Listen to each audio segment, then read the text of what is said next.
Bismillah. Assalamualaikum warahmatullahi wabarakatuh. Innal hamdalillah nahmaduhu wa nasta'inuhu wa nastaghfiruh wa na'udzu billahi min shururi anfusina wa min sayyiati a'malina may yahdihillahu fala mudhillalah wa may yudlil fala hadiyalah. Ashhadu an la ilaha illallah wa ashhadu anna Muhammadan abduhu wa rasuluh. Allahumma salli wa sallim wa barik ala nabiyyina Muhammadin wa ala alihi wa ashabihi wa man tabi'ahum bi ihsanin ila yaumiddin, amma ba'd. Para bapak, para ibu, saudara-saudari, kaum muslimin wal muslimat rahimani wa rahimakumullah.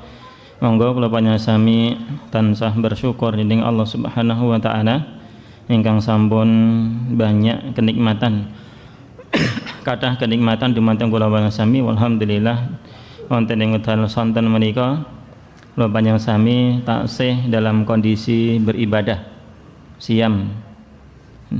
Saged beribadah niku nikmat napa boten ibu-ibu bapak? Nggih. Nikmat ingkang ageng saking Allah Subhanahu wa taala. Lebih besar daripada nikmat dunia yang Allah Subhanahu wa taala berikan kepada kita. Maka hendaklah kita senantiasa bersyukur kepada Allah Subhanahu wa taala karena sudah bisa beribadah kepada Allah Subhanahu wa taala. Yang barang siapa bersyukur atas nikmat ibadah yang Allah berikan kepadanya, insyaallah akan ditambah lagi ditambah oleh Allah Subhanahu wa taala. La in syakartum la azidannakum. Seandainya kalian bersyukur, maka benar-benar kami berikan tambahan kepada kalian, ditambah nikmatnya oleh Allah Subhanahu wa taala, termasuk nikmat iman, termasuk nikmat ibadah. Dan di antara bentuk mensyukuri nikmat iman, nikmat Islam itu adalah berkenan untuk belajar agama. Leres mboten menika? Ya. Karena seseorang yang tidak mau belajar agama, maka dia tidak akan bertambah ilmunya, tidak akan bertambah takutnya kepada Allah, tidak akan bertambah ibadahnya. Dia akan semakin terjauh dari Allah Subhanahu wa taala, gampang digelincirkan oleh syaitan. Ya, kalau tidak berilmu, tidak mau belajar niku gampang digelincirkan oleh setan. Nah, salawat serta salam mudah-mudahan senantiasa tercurahkan kepada uswatun hasanah kita Nabiullah Nabi Muhammad sallallahu alaihi wasallam, kepada keluarga beliau, sahabat-sahabat beliau, dan kepada seluruh kaum muslimin yang mengikuti beliau dengan sebaik-baiknya. Para bapak, para ibu, kaum muslimin wal muslimat rahimani wa rahimakumullah, di sore hari ini tema kita, kajian kita sambil kita menunggu waktu berbuka puasa adalah tentang bahaya dosa dan maksiat. Sesungguhnya dosa dan juga maksiat ini memiliki efek samping musibah atau imbas-imbas keburukan yang banyak. Sebagaimana kalau dibalik, amal ketaatan itu akan memiliki hasil-hasil yang baik, banyak sekali. Di antaranya Allah Subhanahu wa taala sebutkan, walau anna ahlal qura, seandainya penduduk suatu negeri itu amanu wattaqau, beriman dan bertakwa kepada Allah dalam posisi kebaikan, beriman dan bertakwa kepada Allah, la fatahna alaihim barakatin minas samai wal ardi, niscaya kami akan bukakan, yakni Allah akan bukakan keberkahan, kebaikan yang banyak, entah itu datangnya dari langit atau dari bumi. akan dibukakan pintu-pintu kebaikan yang banyak oleh Allah Subhanahu wa taala. Kapan? Ketika orang itu beriman dan bertakwa dalam posisi kebaikan. Maka kebaikan itu adalah di antara pembuka pintu-pintu kebaikan. Amal ibadah, ngaten ya, amal ibadah, ketaatan itu adalah di antara pembuka pintu-pintu kebaikan yang banyak dari Allah Subhanahu wa taala. Kebalikannya, maksiat dan dosa itulah yang menjadi musibah bagi seseorang, menjadi sumber bencana dalam kehidupannya, dunia maupun akhirat. Yang Allah Subhanahu wa taala firmankan selanjutnya, walakin kadzabu, akan tetapi manusia, penduduk suatu negeri ini, mereka mendustakan, tidak mau beriman dan tidak mau bertakwa kepada Allah Subhanahu wa taala.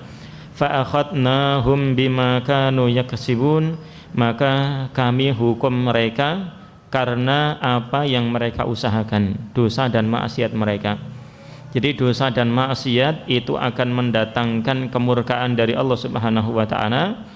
Dosa dan maksiat itu akan memancing berbagai macam musibah dari Allah Subhanahu wa taala, dan musibah yang terbesar yang menimpa pelaku maksiat itu adalah terhalangi dari surga. Terhalangi dari surga. Belum bisa masuk surga sebelum dia bersih dari dosa dan maksiatnya. Rasulullah sallallahu alaihi wasallam belum bersabda di dalam sebuah hadis dari Abdullah bin Mas'ud radhiyallahu taala anhu yang diriwayatkan oleh Imam Muslim, la yadkhulul jannata man kana fi qalbihi misqalu dzarratin min kibrin. Tidak akan masuk surga seseorang yang di dalam hatinya itu ada sebesar dzarrah, seberat biji yang kecil atau debu yang kecil atau semut yang kecil, berupa kesombongan. Sombong niku dosa napa mboten Bapak Ibu? Dosa. Maksiat mboten niku? Maksiat. Maka kalau itu ada pada diri seseorang, sekecil apapun, maka itu akan menghalangi seseorang dari surga. Sampai kapan? Sampai dihilangkan. Sampai dihilangkan oleh Allah Subhanahu wa taala. Kalau kemudian diampuni oleh Allah, maka sudah diampuni, dosanya sudah dihapuskan. Kalau belum, maka berarti dia mendapatkan pembersihan di dalam neraka dulu sampai bersih. Ya, naudzubillah, baru kemudian dimasukkan ke dalam surga. Ini dosa sombong. Dosa sombong niku pemiliknya saged krasa napa mboten? Orang sing sombong niku krasa mboten, Pak? Mboten, sing krasa sinten? Sing krasa tanggane nggih. Ini bahayanya. Bahaya penyakit hati niku, orang yang mengalaminya ndak kerasa. Sehingga penyakitnya itu semakin parah, dosanya semakin besar dan semakin besar, sedangkan dia tidak merasa kalau dirinya sakit. Niku bahaya. Sing ngrasa tanggane terus dikomplain, ra mau introspeksi diri, malah napa? Malah nyalahke wong nggih. Dikomplain malah nyalahke wong.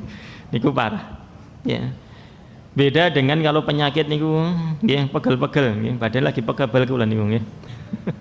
Bagere pegel-pegel masuk angin nggih, niku krasa niku. Masuk angin sewengi niki poso, lali ngombe obat. Nggih. Siangnya greges-greges. Nggih. Krasa, cuman sewengi, semalam sudah kerasa badannya. Segera minum obat. Ya. Seperti itu. Adapun penyakit hati ndak kerasa orangnya. Nggak tahu dia kalau sakit, kecuali mungkin dikomplain kancane. Ya, itu pun kalau dia mau terbuka, dan sedikit orang yang mau terbuka. Naudzubillahi min dzalik. Maka Bapak Ibu sekalian, penyakit hati niku kita bisa tahu ya kalau kita mendapatkan nasihat dari orang atau kita introspeksi diri, kenapa orang kok berlaku demikian sama saya.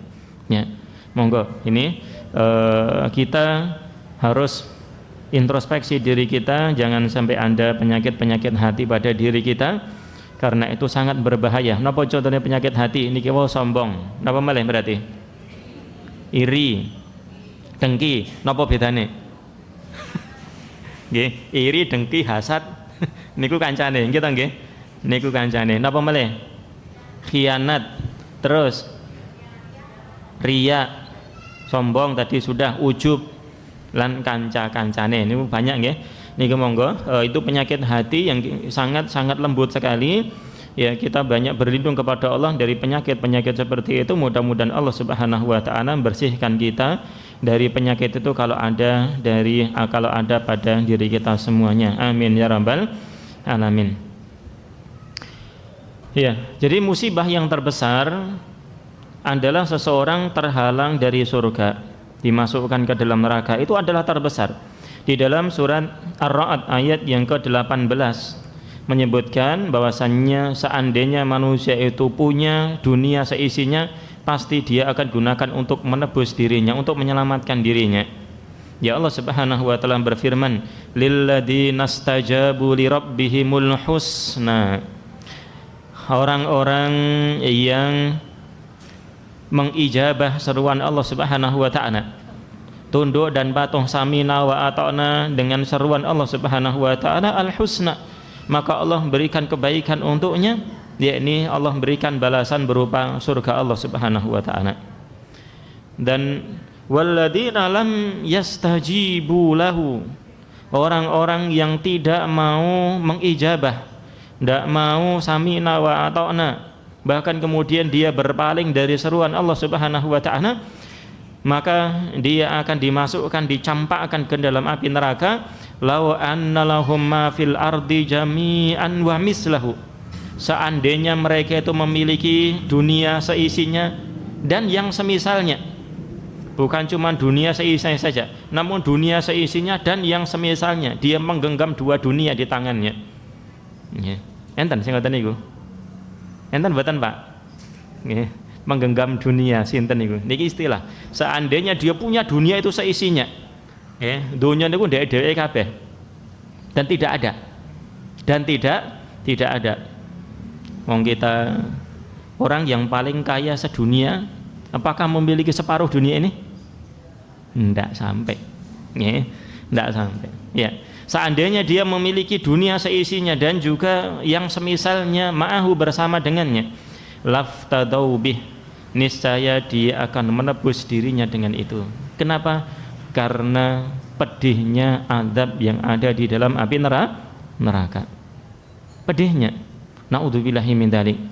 Yang Nabi sallallahu alaihi wasallam beliau memberikan gambaran kepada kita tentang pedihnya azab di dalam neraka dengan azab yang paling ringan. Azab yang paling ringan, orang berada di tempat yang paling dangkal dari neraka, di pinggiran. Ya. Di kakinya dikasih sendal dari api neraka, atau dikasih jamroh, batu bara, batu dari api neraka, bara api. Maka kemudian kepalanya bisa mendidih. Ya. Adab dunia wonten mboten sing sami ngoten niku? Wonten mboten Bapak Ibu? Ndak ada. Ya, enggak ada. Ini menggambarkan begitu pedihnya, begitu beratnya siksaan yang Allah Subhanahu wa taala berikan kepada penduduk neraka, dan semua itu adalah gara-gara dosa. Ya, dosa dan maksiatnya kepada Allah Subhanahu wa taala. Makanya kita jangan meremehkan dosa walaupun dosa itu kecil. Ada di dalam syair disebutkan khallidz dzunuba saghiraha wa kabiraha fahuwat tuqa. Tinggalkanlah dosa yang kecil maupun yang besar, maka itulah ketakwaan. Jadi ketakwaan itu adalah menjaga diri dari dosa yang kecil maupun yang besar. Kun fauqa masin fauqa ardis syauqi yahdaru ma yara. Jadilah Anda sebagai orang yang berjalan di muka bumi ini, di atas tanah atau di atas tempat yang berduri. Yahdaru ma yara, dia akan waspada terhadap apapun yang dia lihat. Kalau ibaratnya kita ya ranjau, ngoten nggih. Seperti orang yang berjalan di atas tempat yang banyak ranjaunya atau banyak durinya. Ya, dikasih tahu, berjalanlah kamu ke tempat ini sampai sana, namun hati-hati, tempat ini penuh jebakan. Pasti kita akan berhati-hati, waspada, jangan sampai kita lengah. Setiap mau melangkahkan kaki dicoba dulu, enek rine apa ora, enek ranjonya apa enggak, seperti itu. Ini dalam syair disebutkan demikian. Jadilah Anda seperti orang yang berjalan di muka bumi ini di atas tempat yang penuh dengan duri, yang dia akan waspada terhadap apapun yang dia lihat. Ini nasihat yang bagus. La tahkiranna saghiratan, jangan Anda meremehkan dosa yang kecil. Jangan Anda remehkan dosa yang kecil. Kenapa? Fa innal jibala minal hasa, karena gunung itu tersusun dari kerikil. Ya, jadi gunung yang besar, maka di sana ada banyak kerikil-kerikil yang ditumpuk sehingga menjadi besar. Ya, ini nasihatnya seperti itu agar kita mewaspadai berbagai macam dosa dan maksiat. Dan dosa dan maksiat itu macamnya banyak. Ada dosa yang besar, ada dosa yang kecil, ada dosa yang membuat orang itu keluar dari Islam, dan ada yang tidak keluar dari Islam namun bisa mengurangi keimanan.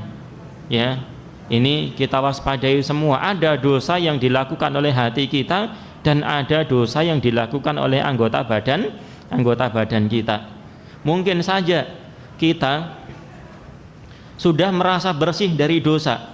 Saya tidak pernah nyolong, saya tidak pernah berzina, saya alhamdulillah tidak pernah ghibahi orang. Dan ghibahi orang itu menjauhi ghibah itu angel apa mboten? Jauhi ghibah niku angel mboten, Pak? Angel. Dengan ketemu kancane lho, nggih. Ibu-ibu ketemu kancane ya ngomong si fulan, si fulana, nggih. Entek kancane diomongke, ustate diomongke nggih. Ya eneng wae nggih, eneng wae. Nah, sulit. Oh, saya udah enggak ghibah lagi, sudah menjaga lisan dan sebagainya. Namun ada hati yang mungkin ya dia kurang waspada. Ada tetangganya ini ada hasadnya, ada tetangga ini ada irinya, ada tetangga ini ada mungkin ujub di dalam hati kita, ada sombong dalam diri kita. Namun kita enggak merasa kalau itu adalah sebuah dosa. Oleh karenanya Rasulullah Shallallahu Alaihi Wasallam, beliau adalah orang yang paling hebat menuntunkan kita untuk banyak taubat dan istighfar. Padahal Nabi Shallallahu Alaihi Wasallam adalah orang yang paling bersih, orang yang paling bersih dari dosa. Dosa-dosanya sudah diampuni, yang telah berlalu maupun akan datang diampuni. Namun beliau sangat luar biasa dalam taubat dan istighfarnya. Beliau mengatakan, wallahi inni la astaghfirullah wa atubu ilaih aktsar min sab'ina marrah. Demi Allah, di dalam satu hari saya lebih dari 70 kali, kata Nabi SAW, beristighfar dan bertobat kepada Allah Subhanahu wa ta'ala. Kita pun berusaha napa dereng Bapak Ibu sekalian memperbanyak tobat dan istighfar. Monggo diperbanyak tobat dan istighfarnya, karena kita belum terjamin, belum ada yang jamin dosa-dosa kita sudah diampuni. Maka banyak-banyak basahi lisan kita untuk banyak istighfar. Nah, ini mukadimah untuk imbas-imbas dari dosa, dengan imbas yang terbesar yakni dihalangi dari surga. Kemudian di antara musibah yang menimpa seseorang karena dosanya adalah dihalangi dari ilmu yang bermanfaat. Dihalangi dari ilmu yang bermanfaat. Dikatakan oleh Ad-Dhahhak bin Muzahim rahimahullahu ta'ala, beliau mengatakan, ma min ahadin ta'allamal Qur'an, tidaklah ada seseorang yang mempelajari Al-Quran, ngaji, summa nasiyahu, kemudian dia lupa. illa bidzanbin yuhdisuhu, kecuali lupanya itu dengan sebab dosa yang dia lakukan. Padahal kita itu sakniki sinau ngeten niki bar kuwi medal pun lali nggih. Nggih, ngajine tulen. Napa niku? Metu kelalen nggih. Ya. Ini monggo Nabi sallam katakan qayyidul ilma bil kitab, tulis ikatlah ilmu itu dengan tulisan, inti-intine ora apa-apa ya. Seperti itu. Yang nulis insyaallah nanti akan lebih melekat walaupun tidak dimurojaah. Walaupun tidak dibaca lagi. Namun orang yang nulis itu akan memiliki perhatian yang lebih daripada yang tidak menulis. Nggih monggo niki hasungan dari Nabi sallallahu alaihi wasallam. Untuk setiap kita ada pengajian, ada taklim, kita membawa catatan dengan pensil, pulpen, buku, atau sekarang dengan HP bisa. Nggih, ning aja malah buka Facebook nggih. Lagi ngaji malah buka Facebook nggih. Seperti itu. Nah, ini kata Dhahak bin Muzahim, kemudian beliau mengatakan membawakan firman Allah Subhanahu wa taala, wa ma asabakum mim musibatin fabima kasabat aydikum. Musibah apapun yang menimpa kalian maka semua itu karena apa yang kalian lakukan, karena dosa-dosa yang dilakukan oleh tangan-tangan kita. Wa ya'fu an katsir, dan Allah Subhanahu wa taala memaafkan kebanyakan dari dosa-dosa yang kita lakukan. Wa nisyanul qur'ani min a'dhamil masaib, katakan oleh beliau Dhahak bin Muzahim, dan dilupakannya orang dari Al-Quran yang telah dia pelajari, maka itu merupakan musibah yang terbesar atau diantara musibah yang terbesar yang menimpa seseorang. Syekhul Islam Ibnu Taimiyah rahimahullahu taala juga beliau mengatakan wallahi demi Allah, atau bukan ya, wallahu, dan Allah Subhanahu wa taala ja'ala mimma yu'aqibu bihin nas 'ala dzunubi, dan Allah Subhanahu wa taala telah menjadikan sesuatu yang digunakan untuk menimpakan hukuman kepada seseorang atas dosa yang dia lakukan, di antaranya adalah salbal huda, adalah dicabutnya petunjuk, wa ilmin nafi', dan dicabutnya ilmu yang bermanfaat. Ya, ini seseorang banyak maksiat, maka petunjuk yang dia dapatkan dari Allah semakin lama semakin meredup, ilmu yang dia miliki semakin hilang dan semakin hilang, dan juga amal soleh yang dia lakukan itu akan semakin terkikis dan semakin terkikis, sampai kemudian dia akan berbalik 180 derajat. 180 napa 360? Nggih, nek 360 balik meleh nggih. 180 derajat. Yang tadinya ahlu taah, yang sering ke masjid, tidak pernah absen ya dari ini dan ini, namun ternyata dia menyembunyikan maksiat. Lama kelamaan dia akan semakin hilang dan semakin hilang dari masjid. Ya, gara-gara dosa yang dia sembunyikan. Ya, naudzubillahi min dzalik, ini dosa akan menghalangi seseorang dari ilmu yang bermanfaat. Kemudian dengan sebab dosa itu orang akan terhalangi dari rizki yang baik, dari rizki yang thayyibah. Ya, kita katakan demikian kenapa? Karena orang penuh maksiat terkadang atau banyaknya juga malah diberikan banyak dunia. Hal ini kita bacakan firman Allah Subhanahu wa taala dalam surat Al-A'raf ayat yang ke-96. Itu tadi yang terkait dengan ayat yang tadi kita bacakan, walau anna ahlal qura amanu wattaqau, sebagai mukadimah di awal. Kemudian untuk penguatnya adalah sebuah hadis yang diriwayatkan oleh Al-Imam Ahmad. Nabi sallallahu alaihi wasallam mengatakan, idza idza ra'aitallaha yu'til abda minad dunya ala ma'asihi ma yuhibbu. Seandainya Anda melihat Allah itu memberikan kepada seorang pelaku maksiat kenikmatan dunia yang dia inginkan. Kata mboten sing ngoten niku. Banyak. Ya, banyak. Bahkan orang-orang yang tidak beriman ya bergelimang dengan harta. Nah, seandainya Anda melihat seperti itu, maka kata beliau fa innama huwa istidrajun, itu adalah istidraj. Napa istidraj niku nggih? Napa, Pak? Dilulu. Bahasa Indonesia ini napa niku? Dilulu bahasa Jawa niku nggih. Nggih, diulur. Diujo niku bahasa Jawa niku nggih. Nggih. Ya, diulur oleh Allah Subhanahu wa taala. Ya. Tsumma tala Rasulullah sallallahu alaihi wasallam, kemudian Rasul sallallahu alaihi wasallam membacakan firman Allah dalam surat Al-An'am ayat yang ke-44. Falamma nasu ma dzukiru bihi, tatkala mereka melupakan apa yang telah diperingatkan kepada mereka.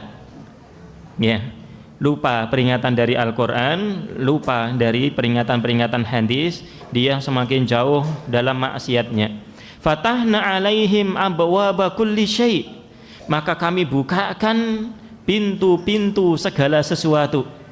Nggih, niki salah satunya dengan pengen sugih ojo taat. Niki nggih. Ya, ning boten berkah. Makanya orang kafir niki banyak dibukakan pintu-pintu dunia. Namun yang kita butuhkan bukan sekedar itu. Yang kita butuhkan adalah ya rizki itu berkah. Hatta idza farihu bima utu, sampai tatkala mereka itu bergembira dengan apa yang diberikan kepada mereka, kekayaan yang luar biasa, ya, mereka bergelimang dengan dunia, mereka bergembira dengan itu, maka akhadnahum baghtatan, maka kami siksa mereka dengan sekejap, dengan tiba-tiba. Fa idahum mublisun, maka kemudian tiba-tiba mereka pun berputus asa, ya, berputus asa, mereka menyesal, dan penyesalan mereka terkadang sudah sampai batas mereka sudah tidak bisa memperbaiki diri karena mereka diberikan azab itu kemudian diwafatkan, dimatikan oleh Allah Subhanahu wa taala. Naudzubillahi min dzalik. Kalau kemudian kita masih bisa tobat, walhamdulillah, ya, masih tobat, walhamdulillah. Yang tidak, yang kemudian yang menjadi musibah yang sebenarnya adalah kemudian dia sudah tidak bisa tobat lagi karena kemudian dimatikan oleh Allah Subhanahu wa taala di atas dosa dan maksiatnya. Nah, mudah-mudahan Allah Subhanahu wa taala melindungi kita semua dari keadaan yang seperti itu. Amin ya rabbal alamin. Kemudian yang ketiga, di antara musibah yang menimpa ahlul maksiat, ya, tasih kirang berapa menit nih? 7 menit, ya, sekitar 7 menit.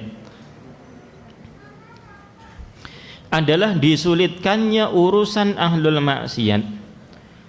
Urusan-urusan pelaku maksiat itu tidak diberikan jalan keluar oleh Allah Subhanahu wa taala, sehingga hidupnya itu dirundung maksiat, ya, dirundung maksiat. Hal ini menjadi sebagai kebalikan dari firman Allah Subhanahu wa taala, "Wa may yattaqillaha yaj'al lahu makhraja." Barang siapa yang bertakwa kepada Allah, tunduk dan patuh kepada Allah, taat kepada Allah, yaj'al lahu makhraja, maka Allah jadikan jalan keluar untuknya. Hal ini memberikan pengertian kepada kita, orang yang bertakwa itu tidak mesti dia tidak punya masalah. Namanya orang masih hidup di dunia itu mesti dia akan mengalami sebuah masalah.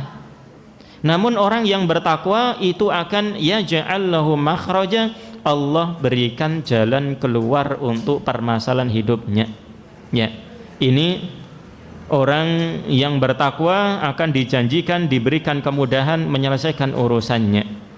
Adapun orang yang penuh dengan maksiat, maka urusan-urusan masalah-masalah yang dia alami ini akan menjadi kesulitan untuknya dalam kehidupan dunia ini, sehingga naudzubillahi min dzalik, hatinya hidup di dunia itu menjadi sempit karena banyaknya urusan yang carut marut dalam kehidupannya.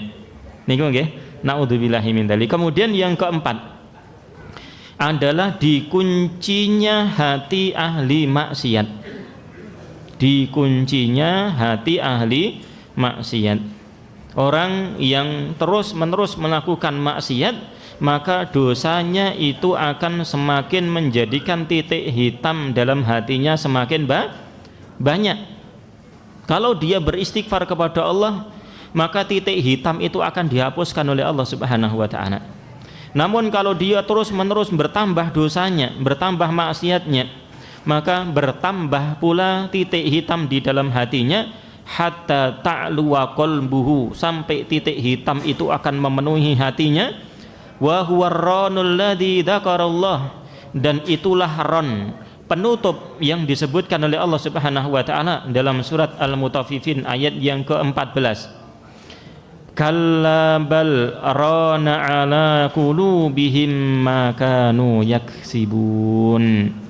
Sekali-kali tidak, itu ya, apa yang telah mereka lakukan itu telah menutup hati mereka, sehingga orang-orang yang telah ditutup hatinya oleh Allah Subhanahu wa taala, maka dia tidak bisa melihat hidayah yang Allah tampakkan di hadapan kedua matanya.